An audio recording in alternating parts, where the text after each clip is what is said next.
Chapitre 29. Le voyage en Samarie avant la Pâque. D'Éphraïm à Silo. Permets-nous de te suivre, maître, nous ne te donnerons pas d'ennui, disent suppliants beaucoup d'habitants d'Éphraïm rassemblés devant la maison de Marie de Jacob, qui pleure toutes ses larmes, appuyée au chambranle de la porte grande ouverte. Jésus est au milieu de ses 12 apôtres. Plus loin, en groupe autour de sa mère, se trouvent Jeanne, Nick, Suzanne, Élise, Marthe et Marie, Salomé et Marie d'Alphée. Tous, aussi bien les hommes que les femmes, sont en tenue de voyage, avec les vêtements sains et un peu retroussés à la taille pour laisser les pieds plus libres, avec des sandales neuves bien attachées, non seulement à la cheville, mais aussi au bas de la jambe, avec des lanières de cuir entrelacées, comme on fait quand on doit suivre des routes plutôt malaisées. Les hommes se sont chargés aussi des sacs des femmes. Les gens supplient pour obtenir de Jésus la permission de le suivre, alors que les petits crient, le visage redressé et les bras levés, « Un baiser! Prends-moi dans tes bras! Reviens, Jésus! Reviens vite pour nous dire tant de belles paraboles! Je te garderai les roses de mon jardin. Je ne mangerai pas de fruits afin de les garder pour toi. Reviens, Jésus! Ma brebis va avoir un petit, et je veux t'offrir l'agneau. Tu te feras avec sa laine un vêtement comme le mien. Si tu reviens bientôt, je te donnerai les foisses que maman fait avec les premiers blés. » Ils piaillent comme autant d'oiseaux autour de leur grand ami et tirent ses vêtements, se pendent à sa ceinture pour essayer de grimper dans ses bras, affectueusement tyranniques, si bien qu'ils empêchent Jésus de répondre aux adultes, car il y a toujours une nouvelle petite figure à baiser. « Mais allez-vous-en, cela suffit, laissez le maître tranquille. Femmes, reprenez vos enfants, » crient les apôtres qui ont hâte de commencer la route dans ces premières heures du jour, et ils allongent aussi quelques bonnes calottes aux enfants les plus envahissants. « Non, laissez-les, c'est pour moi une douceur plus fraîche que celle de l'aurore. Laissez-les faire, et laissez-moi faire. Laissez-moi me réconforter dans cet amour pur de calcul et de trouble, » dit Jésus, en défendant ses tout petits amis, sur lesquels, quand il ouvre les bras comme il le fait, tombe l'ample manteau de Jésus, et il les accueille à l'abri de ses ailes bleues. Les petits se serrent dans cette tiédeur et cette pénombre d'azur, silencieux et heureux comme des poussins sous les ailes maternelles. Jésus peut finalement parler aux adultes. « Venez donc, si vous croyez pouvoir le faire. »« Et qui nous en empêche, maître? Nous sommes dans notre région. » Les grains, les vignes, les vergers exigent tout votre travail, et les brebis sont en période de tonte et d'accouplement, et celles déjà accouplées à une autre époque vont avoir des petits, et c'est le temps des foins. Peu importe, maître, pour la tonte et la monte des brebis, les vieux suffisent, les enfants et les femmes pour leur mise bas, et de même pour les foins. Les vergers et les champs peuvent attendre. Si le grain durcit déjà dans l'épi, il faut encore du temps avant de le faucher, et désormais les vignes, les oliviers et les vergers n'ont qu'à gonfler au soleil les fruits de leurs nombreuses noces. Nous ne pouvons rien pour eux, jusqu'au temps de la cueillette. C'est comme pour la mère de famille qui ne peut rien faire pour le pain tant que le levain n'a pas fait lever la pâte. Le soleil est le levain des fruits, c'est lui qui agit maintenant, comme auparavant le vent a agi pour le mariage des fleurs le long des branches. Et puis, s'il se perdait quelques grappillons ou quelques fruits, ou si les liserons et l'ivraies étouffaient quelque épi, ce serait toujours une petite perte en comparaison de celle de ta parole, dit un vieillard que j'ai toujours vu très honoré dans le village. Tu as bien parlé. Alors partons. Marie de Jacob, je te remercie et te bénis, car tu as été pour moi une bonne mère. Ne pleure pas, on ne doit pas pleurer quand on a fait des œuvres bonnes. Ah, je te perds, et je ne te verrai plus. Nous nous verrons certainement encore. Tu reviens ici, Seigneur? Demande la femme avec un sourire au milieu de ses larmes. Quand? Ici, je n'y reviendrai pas. Comme maintenant. Et alors, où nous verrons-nous donc, si moi, pauvre vieille, je ne puis venir par les chemins du monde pour te chercher? Au ciel, Marie, dans la maison de notre Père, où il y a de la place pour les Juifs comme pour les Samaritains, où il y a une place pour ceux qui m'aimeront en esprit et en vérité. Tu le fais déjà, puisque tu me crois le Fils du vrai Dieu. Oh, si je le crois! Mais pour nous, il n'y a pas d'espoir, car toi seul, tu nous aimes sans différence. Quand je m'en serai allé, eux, il montre les apôtres, viendront à ma place, et en souvenir de moi, ils ne demanderont pas quel est celui qui demande à entrer dans le troupeau du véritable et unique pasteur. Je suis vieille, Seigneur, je ne vivrai pas assez pour voir cela. Tu es jeune et fort, et pendant longtemps elle t'aura, ta mère, et ils te posséderont, ceux qui t'aiment et qui sont de ton peuple. Pourquoi pleures-tu, ô mère du béni? Demande-t-elle étonnée de voir tomber des larmes des yeux de la Vierge Marie. Je n'ai rien que ma douleur. Adieu, Marie, que Dieu te bénisse à cause de tout ce que tu as fait pour mon fils, et souviens-toi que si ta douleur est grande, il n'y a pas de douleur plus grande que la mienne, et il n'y en aura pas sur la terre. Jamais. Souviens-toi de la douloureuse Marie de Nazareth. Adieu. Et Marie s'en détache en pleurant, après avoir embrassé la petite vieille à l'entrée de la maison, pour se mettre en route parmi les femmes et avec Jean à son côté.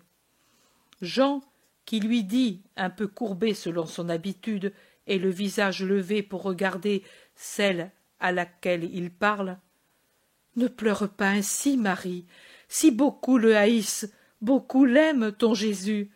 Soulage ton esprit, ô mère, en regardant ceux qui maintenant et au cours des siècles aimeront ton Fils avec tout eux-mêmes. » Et il termine doucement, presque en murmurant, pour Marie seule, qu'il guide et soutient, en la tenant près du coude pour qu'elle ne bute pas dans les pierres du petit chemin, aveuglée comme elle l'est par les larmes. Ce ne seront pas toutes les mères qui pourront voir leur enfant aimé. Il s'en trouvera certaines qui crieront angoissées « Pourquoi l'ai-je conçu ?» Jésus les rejoint, car Marie et Jean sont restés seuls, un peu en arrière des femmes disciples. Jacques d'Alphée est avec Jésus. Les autres sont en arrière, en groupe, pensifs et tristes, comme le sont les femmes qui sont tout en avant. En dernier, en tas, beaucoup d'hommes d'Éphraïm qui bavardent entre eux. Les adieux sont toujours tristes, maman, surtout quand on ne sait pas que quelque chose qui finit est le commencement d'une chose plus parfaite. C'est la triste conséquence du péché, et cela restera même au-delà du pardon. Mais les hommes la supporteront avec plus de courage, car ils auront Dieu pour ami. Tu as raison, Jésus, mais il y a une douleur que Dieu laisse goûter tout en étant l'ami le plus paternel qui puisse exister. Pour moi, il est tel. Oh, Dieu est bon, tellement bon. Je ne voudrais pas que Jacques et Jean, ni aucun autre, fussent scandalisés par mes pleurs. Dieu est bon. Il a toujours été bon avec la pauvre Marie. Je me le suis dit chaque jour depuis que je sais penser. Et maintenant, je le dis à chaque heure, à chaque instant. Je le dis toujours plus à mesure que la douleur m'accable. Dieu est bon. Il t'a donné à moi, fils affectueux et saint et capable, même seulement comme enfant, de compenser toute douleur de femme.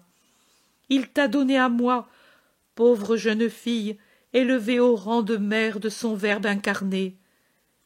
Et cette joie de pouvoir t'appeler fils, ô mon Seigneur adoré, est si grande que les larmes ne devraient pas tomber de mes cils pour aucun de mes martyrs, si j'étais parfaite comme tu l'enseignes.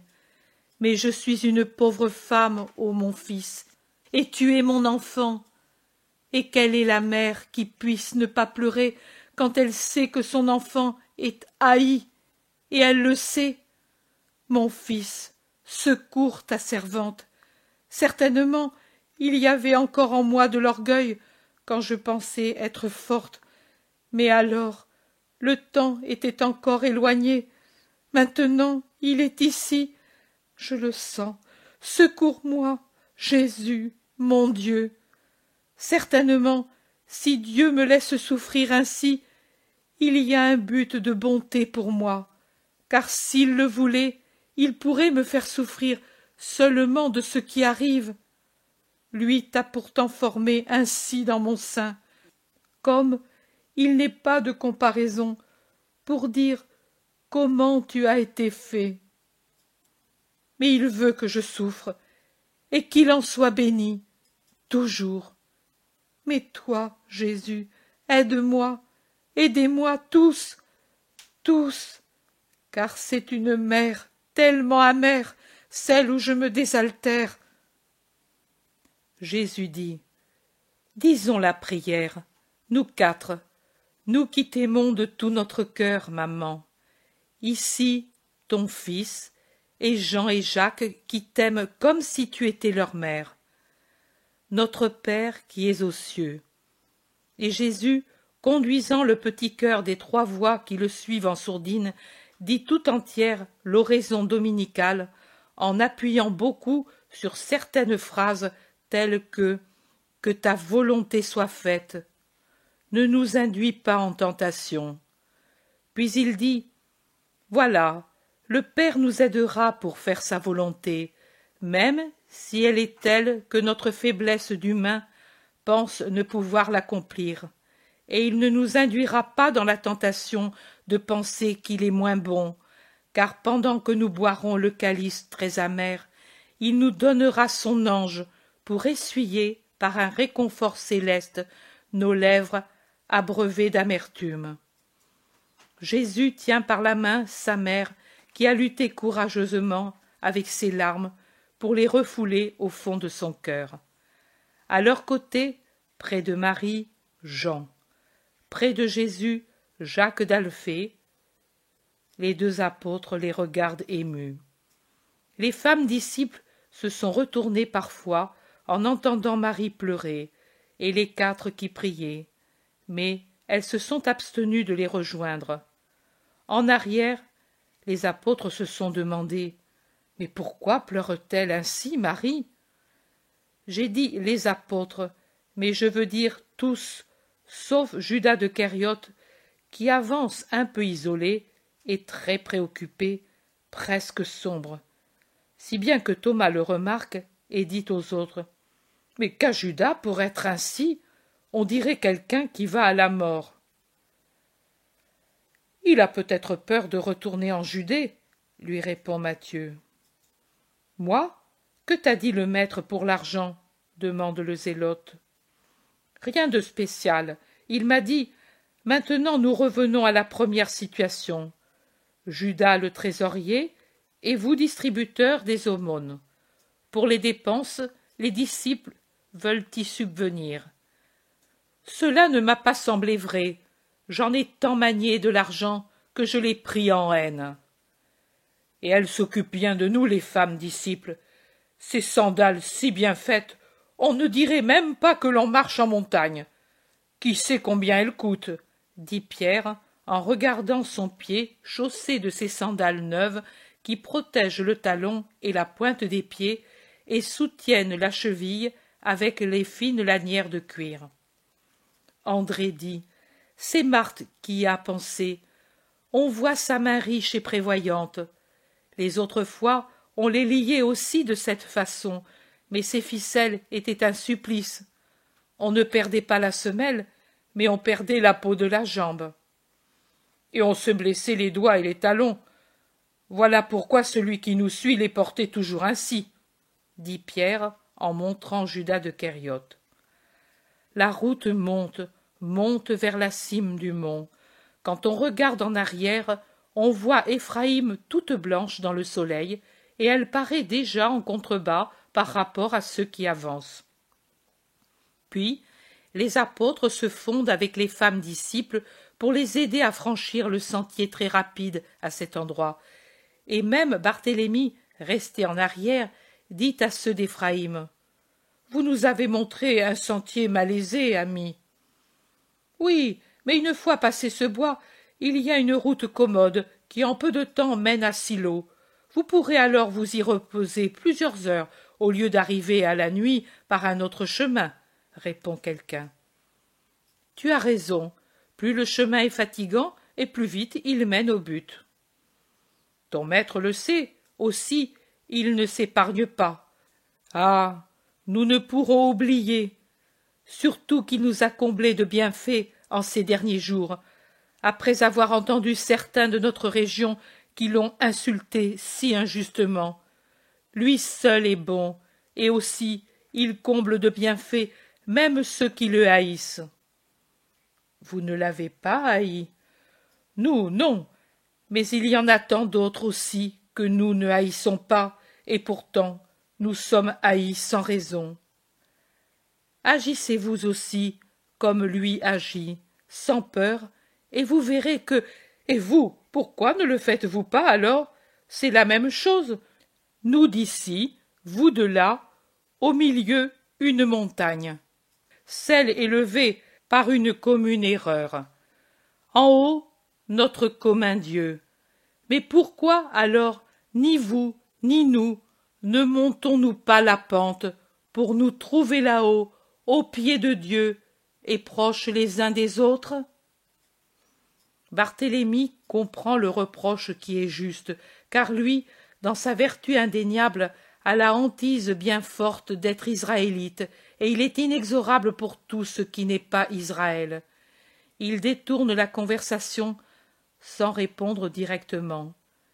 Il dit: « Pas besoin de monter, Dieu est descendu parmi nous, il suffit de le suivre. » Le suivre, oui, nous voudrions bien, mais si nous entrions en Judée avec lui, ne lui ferions-nous pas du mal, sans doute? Tu le sais, toi aussi, de quoi on l'accuse, et de quoi on nous accuse, d'être des Samaritains, ce qui revient à dire des démons. Barthélemy soupire, et puis il les laisse en plan en disant: « On me fait signe d'aller. » Et il allonge le pas. Ceux d'Éphraïm le regardent aller, et l'un d'eux murmure: « Ah, il n'est pas comme lui, ce que nous perdons en le perdant. » Et il fait un geste de découragement. Tu sais, Élie, que lui, hier soir, a porté une grosse somme au chef de la synagogue pour qu'il la passe à Marie de Jacob, pour qu'elle ne souffre plus de la faim? Moi, non. Et pourquoi ne l'a-t-il pas donnée à elle? Pour que la petite vieille ne le remercie pas. Elle ne le sait pas encore. Moi, je le sais, parce qu'il me l'a dit, pour demander conseil s'il ne serait pas bien de lui acheter la propriété de Jean que son frère veut vendre, ou de lui donner l'argent peu à peu. J'ai conseillé d'acheter la propriété. Elle lui donnera du grain, de l'huile et du vin suffisamment pour vivre sans avoir faim. Tandis que l'argent, Mais alors, c'est vraiment une grosse somme? Dit un troisième. Oui, le chef de notre synagogue a eu beaucoup, même pour les autres pauvres de la ville et des campagnes, pour que, eux aussi, puissent faire fête à la Pâque des Azimes, pour saluer le temps nouveau, a dit le maître. Il a dû dire l'an nouveau. Non, il a dit le temps nouveau, si bien que le chef de la synagogue ne se servira pas de cet argent avant la fête des Azimes. Oh, qu'aura voulu-t-il dire? demandent plusieurs. Que voudra-t-il dire? Je ne sais pas. Personne ne le sait. Pas même Jean, son aimé, ni Simon de Jonas, qui est le chef des disciples. Je le leur ai demandé, et le premier a blêmi. Le second est resté absorbé comme quelqu'un qui cherche à deviner. Et Judas de Kériote, c'est quelqu'un d'important parmi eux, peut-être plus que les deux autres. Lui sait tout, dit-il, il saura cela aussi. Allons l'interroger. Il lui plaît de dire ce qu'il sait. Ils se mettent à rejoindre Judas, qui est encore isolé, comme au début. Seul désormais sur le sentier, car les autres ont pris un détour, et il semble qu'ils aient été engloutis dans la verdure épaisse de la pente. Judas, écoute-nous. Le maître dit qu'il veut une grande fête pour la Pâque des Azimes, pour saluer le temps nouveau. Que voudra-t-il dire? Moi, je ne sais pas. Suis-je peut-être dans la pensée du maître, moi? Demandez-le à lui qui vous aime tant. Et il hâte le pas, les laissant déçus. Lui aussi n'est pas le maître. Il n'y a personne qui ait sa pitié, disent-ils en secouant la tête. Eh bien, est-ce que c'est eux que nous suivons? C'est lui que nous suivons, et nous faisons bien de faire ainsi. Allons. Qui sait si de ses lèvres, avant qu'il aille en Judée, on ne pourra pas savoir ce que cela veut dire. Et il hâte le pas pour rejoindre les autres qui se sont assis pour se reposer sous un bois de rouvre centenaire et ont sous leurs yeux un des plus beaux panoramas de la Palestine.